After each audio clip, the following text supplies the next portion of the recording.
Don't ask me about the GLI.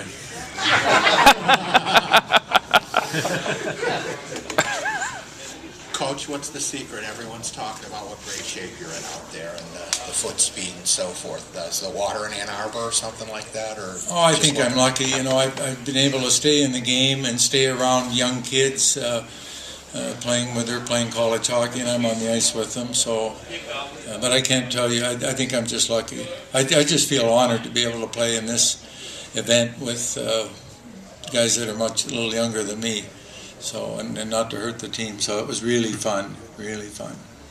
Red, in that last face-off with a few seconds left, it was actually an important point of the game. There was a huddle. Were you directing? Yeah, we talked about what we're going to do. Yeah, it was just old-time hockey. I'm going to tie up the other centerman, and Jiri's going to come in and get the puck, and then we're either going to wheel it around or chip it out the short side. So we had it figured out. Did they defer to you because you're a coach or because of your age? No. I think maybe because my head was into it. Like I'm doing this every day as a coach, but nevertheless, I think Scotty put me out there, and good. He knew I could, figure it out, and let's not screw it up. So good. I played for Scotty for a long time, and it feels good to have a coach's confidence, and I feel the same way when I put somebody out there. You better win it. You talk about Scotty. I mean, a lot of old memories must have been out there when you saw Doug Favell in the net too. That's pretty famous night against him. Yeah, really good, and I have a good relationship with Favell over the years. He was the only goalie that I had his number, and I guess he could say I was the only player that had his number. But nevertheless, a lot of memories, and the same thing with a lot of those guys out there on both sides. But I never got to play against half the guys on the Leafs. They're quite a bit younger. But Favell, I remember, of course, I was looking for Ronnie Ellis and Mahavlich and Keon, but they weren't there. So looking for some guys my own age. Red, with being announced last and starting and getting the ceremonial face, did you know that you were going to be doing all those things before, or did they spring that all on No, you they today? just told us what order we're going out in, and it just kind of evolved that way. I guess the coach knew what he was doing, but I just happened to be the one that, maybe because I was the oldest. So that was nice. What was that like to be the one chosen, of all those guys, to be the one chosen to take that?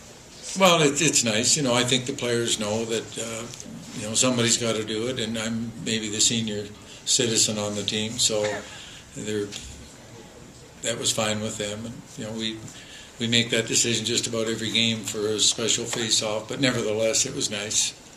Nice to be acknowledged, and this is like a home game for me again, so good. Red, you've been involved in a lot of outdoor games as a coach. Can you talk about actually playing in one, what the ice conditions were like, and how did it feel to be out there? Well, when I was a kid, we played outdoors all the time, and then once a week we got to play indoors, and it was a privilege. And now it seems like, 100 years later, it's flipped the other way. Now you play indoors all the time, and it's a privilege to play outdoors. And if we had to play outdoors all the time, the players would hate it. But to play once in a while, it is great. And I think the temperature was perfect. The ice was excellent. That's the best venue that I've played in an outdoor. Even as a coach, we played in 4 of them at Michigan. And I have to say, this was the best ice that we've had, and maybe because the combination of the weather or the rink management. I mean, they put a lot into it. But you ask all the players, there'll be no complaints about the ice. It was fast.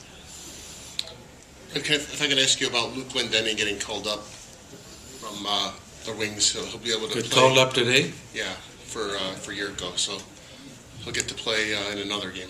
It'll be his 5th outdoor game. He played a game in Wisconsin. He played in the Big Chill. He played in Cleveland. He played last night, and he's going to play tomorrow. Good for him. Good for him. And Luke is a tremendous kid, and he's one of those kids that they're bringing back up and down. I think he's played 16 games for the Wings, but he's a role player. He knows his role. He's excited to be there, so I'm excited for him. Red, is it surreal at all playing in an alumni game with Jiri Fischer, who's 33 years old? Well, it is. I asked Jiri, when he's going to make a comeback, so it's about time. He's 33. It is. He's only 40 years younger, but he looks good. I've skated a couple of times with him in practice, and he's enjoying it. good for him. I thought he might be in the other game, but they delegated him to our game. And those guys, they take it easy. I mean, let's face it, they're not running over each other. This is pond hockey, and they're taking it easy. It got a little more intense the last couple of minutes, but I think everybody had a good time and gave everybody a little bit of space. Questions?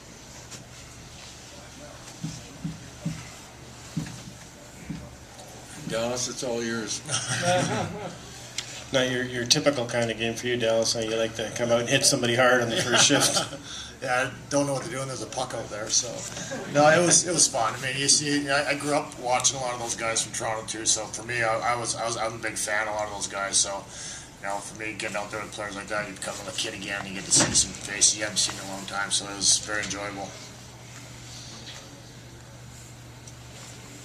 Any questions for Yuri?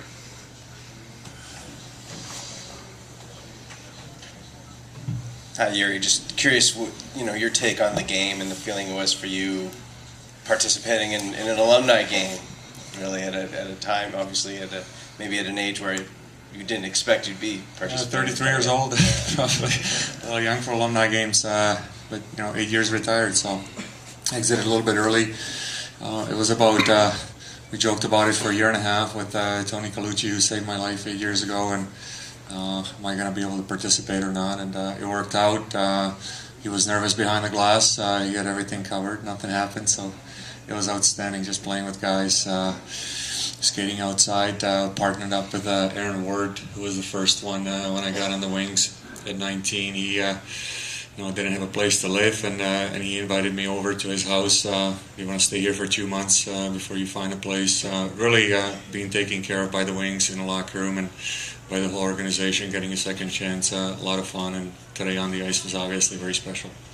Yuri, back here on your left, can you just talk about the conditions and what it was like with the crowd and also these two original Six franchises and maybe the snow falling? I mean, if it was just a little bit magical out there for you and to be with all of these players as well. It certainly was. It was a little fairy tale.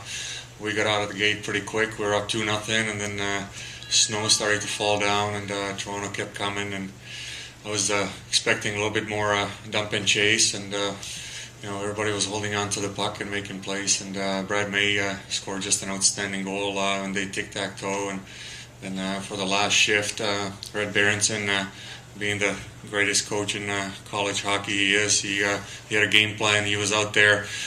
He huddled us all together, and am I putting Red on the spot right here? We already talked about it. Okay, so this is take two. He basically told us what to do, and unfortunately we didn't execute how he mastered the plan, but kept the puck out of the net. How special was it for you to open up the scoring? Well, I didn't know what to think. Puck went in, and I don't know, do I celebrate, do I not? Is it going to be embarrassing, is it not? It certainly felt great, but then as the game evolved, that was maybe the last goal in the Red Wings uniform, for most of us to score, so it was a lot of fun. And you got it on a 68-year-old goalie. I imagine that's the oldest goalie you've ever scored on. There wasn't much coverage in Czechoslovakia when I was growing up, so a lot of the guys I had to obviously look up the resumes.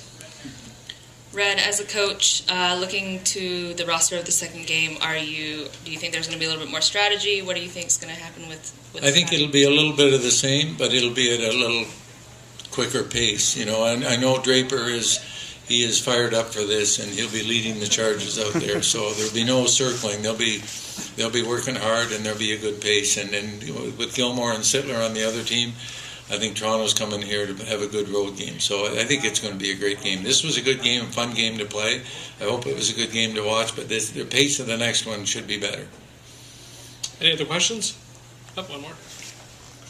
Just wanted to ask you quick, Red, about Glenn Denning. He's going to play for the Wings tomorrow. It'll be his 5th outdoor game. He's kind of become the king of the outdoor hockey game. What do you remember about him at Michigan, and what about what he's accomplished now for a guy who was never drafted? Well, the thing about Luke Glendening is that he came to Michigan as a walk-on, like a recruited walk-on, with no promise that he'd ever play. He just wanted a chance with the team.